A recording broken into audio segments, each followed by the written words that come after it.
तो आइए सुनते हैं कुलदीप दीदी से मम्मा के साथ के अनुभव।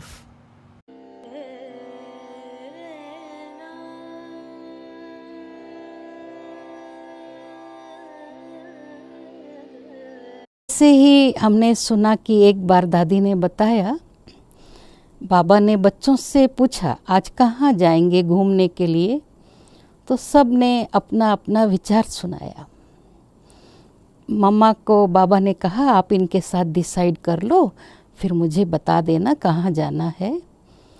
तो मम्मा ने सबको दृष्टि दी, तो वो दृष्टि से समझ जाते थे हमने कुछ भूल की है। तो मम्मा ने बहुत प्यार से पूछा, आपको किसने पूछा है कि कहाँ चलेंगे, पता है? क्योंकि मम्मा कभी भी बाबा को साधारण रूप में नहीं देखते थे। तो आपको स्वयं भगवान ने पूछा था, तो आपको अपनी मर्जी सुनानी चाहिए थी या ये कहना चाहिए था बाबा आप जहाँ ले चलोगे हम वहीं जाएंगे? तो इतना अटूट निश्चय बाबा पर मम्मा को था। और जब बैगरी पार्ट भी था, तब भी बाबा जब जंगल में जो भी कंदमूल खा कर के बच्चे पेट भरते थे, तो भंडारी पूरी खाली हो गई थी, थोड़ा सा ही 4 आना जैसा बचा था। और 300-400 भाई बहनें खाने वाले। तो बाबा ने कहा अभी होली आ रही है, जलेबी खिलाएंगे। सब लोग जो है मीठा मीठा मुस्कुरा रहे थे। मम्मा हाँ जी बोलने के बाद सोचे कि बाबा भी ऐसे बोल देता है और मम्मा हाँ जी कर देती, जलेबी कहाँ से खाएंगे।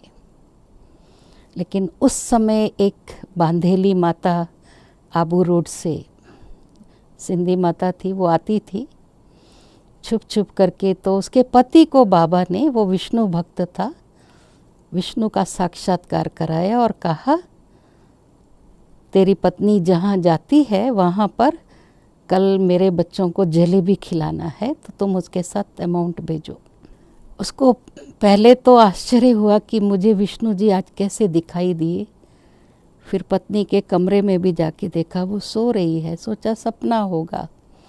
फिर सो गया। फिर दोबारा विष्णु जी प्रकट हुए कि आप उठो और अभी अपनी पत्नी को बोलो जल्दी जाए।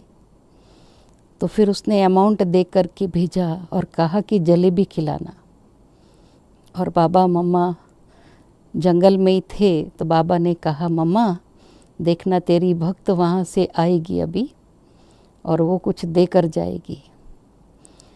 तो मम्मा ने कहा कि आपकी तो बच्ची है ना, तो बोला नहीं वो संकोच करती है, तुमसे अच्छी बात करेगी।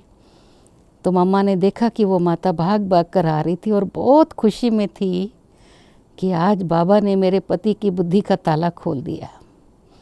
तो मम्मा बच्चों को जलेबी खिलाने के लिए बाबा ने आदेश दिया। तभी मम्मा ने कहा कि आज बाबा ने यहाँ ही बच्चों को कहा था जलेबी खिलाना, तो देखो ये बाबा की कमाल है। तो इस तरह से बहुत सी विचित्र घटनाएं मम्मा बाबा के जीवन में देखी। कितनी भी कठिन परिस्थितियां आई, लेकिन सदा निश्चिंत और निश्चय बुद्धि और हाँ जी के गुण से मम्मा ने इतना श्रेष्ठ पद